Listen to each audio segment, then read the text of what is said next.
প্রিয় দর্শক, এখন সকাল 10:30। আমি আপনাদের সাথে সরাসরি যুক্ত হয়েছি নপলা মজুমদার ঘাট নামক স্থান থেকে। আমি আপনাদের একটু দেখানোর চেষ্টা করছি।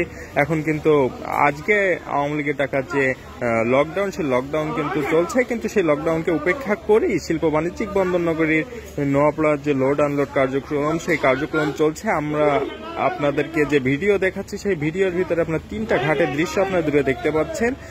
ক্রেন দিয়ে লোড আনলোড চলছে, হেড লোড চলছে। আমরা যদি একটু ঘুরিয়ে এপাশে দেখানোর চেষ্টা করি, এপাশে চিত্রা ঘাট নামক স্থান, সেখানেও কিন্তু লোড আনলোড কার্যক্রম স্বাভাবিকভাবেই চলছে।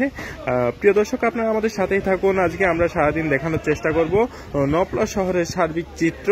আওয়ামী লীগের লকডাউন সাধারণ মানুষ গ্রহণ করেছে কি করেনি, সেটা আপনাদের উপরেই ছেড়ে দেওয়া হবে। আপনারা বিবেচনা করবেন মানুষ আওয়ামী লীগকে প্রত্যাখ্যান করেছে নাকি গ্রহণ করেছে।